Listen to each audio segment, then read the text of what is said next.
மாண்புமிகு அவைத்தலைவர் அவர்களே, வணக்கம்.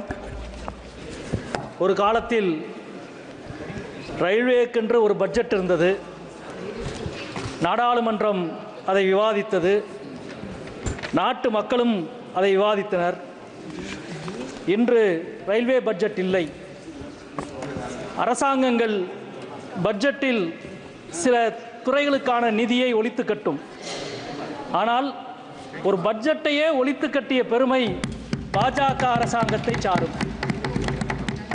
நான் எனக்காக மட்டும் கேட்கவில்லை, மந்திரிக்காகவும் சேர்த்து கேட்கிறேன். பட்ஜெட்டே இல்லை என்றால் அமைச்சர் என்ன பேசுவார்? நாட்டு மக்களிடம் என்ன சொல்ல முடியும் திட்டங்களை பற்றி?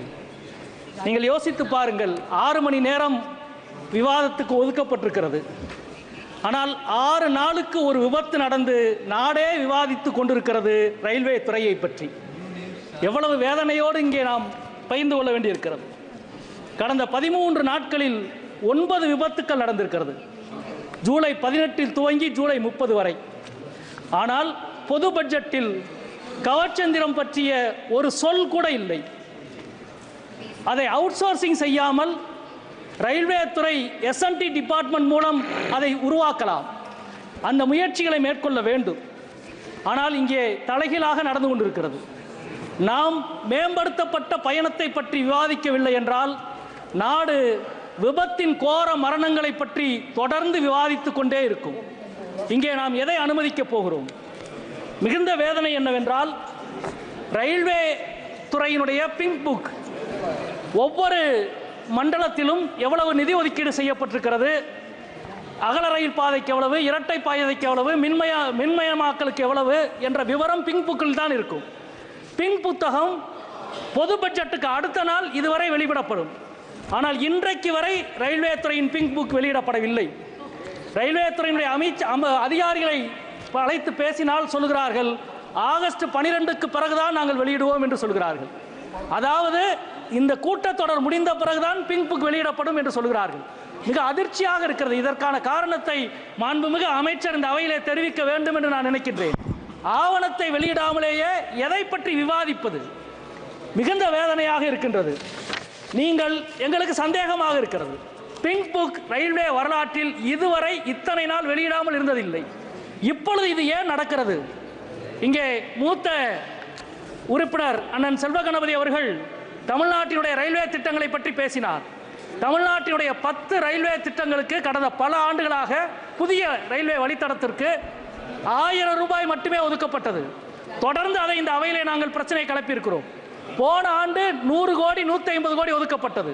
ஆனால் பின்னால் பாதுகாப்பு நிதியிலிருந்து அது ஒதுக்கப்பட்டது என்று சொல்லி அதை திரும்ப பெற்று விட்டார்கள். இந்த ஆண்டு என்ன நடக்கிறது என்பது தெரியவில்லை.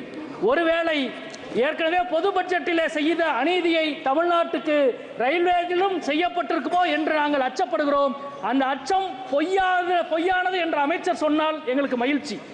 தமிழ்நாட்டுக்கு உரிய நிதியை நீங்கள் ஒதுக்கீடு செய்ய வேண்டும், ஒதுக்கீடு செய்ய வேண்டும் என்று நான் இங்கே கேட்டுக்கொள்கின்றேன். நண்பர்களே, நீங்கள் ஆச்சரியம் என்னவென்றால், இந்த அவையிலே தாக்கல் செய்ய வேண்டிய புத்தகம் தாக்கல் செய்யப்படவில்லை.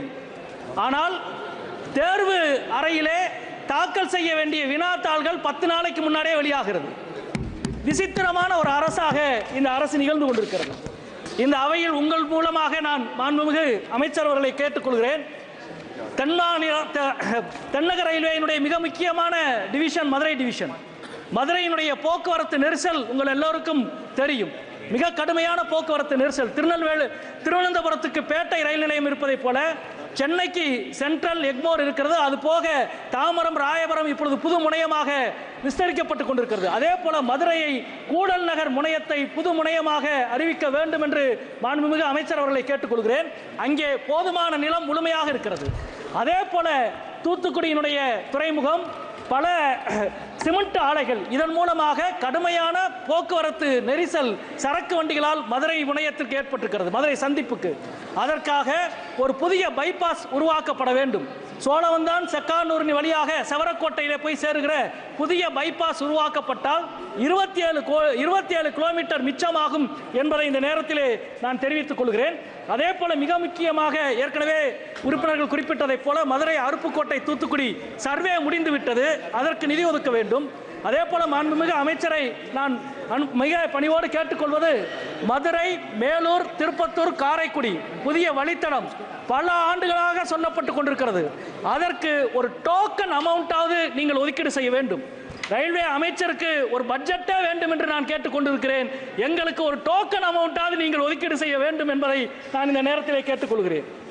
அதே போல மூத்தோர்களுடைய பயண சலுகை அது கடந்த 3 ஆண்டுகளாக நிறுத்தப்பட்டு விட்டது.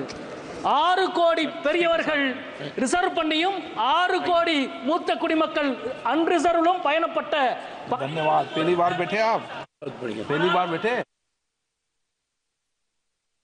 நிறுத்தியதால் எங்களுக்கு 1667 கோடி ரூபாய் மிச்சம் என்று சொல்கிறது. தனது வீட்டிலே இருக்கிற பெற்றோருக்கு 3 வேளைக்கு பதில் 2 வேளை சாப்பாடு கொடுத்ததால் என்னுடைய வீட்டின் பட்ஜெட் 5000 ரூபாய் மிச்சமாகிவிட்டது என்று ஒரு மகன் சொன்னால் அந்த மகனுக்கு ஊரிலே இருக்கிற பெயரை நான் இந்த அவையிலே சொல்ல வேண்டிய அவசியம் இல்லை என்று நான் நினைக்கின்றேன். எனவே மிக முக்கியமாக திண்டுக்கல் முதல் சபரிமலை வரையிலான புதிய வழித்தடத்தை நீங்கள் உருவாக்க வேண்டும். நான் இறுதியாக இதை ஒன்று சொல்லிக் கொள்கிறேன். இந்த அவையிலே ஒரே நிமிடம், இந்த அவையிலே நான் தமிழிலே பேசுகிறேன், நீங்கள் ஹிந்தியிலும் ஆங்கிலத்திலும் கேட்கிறீர்கள்.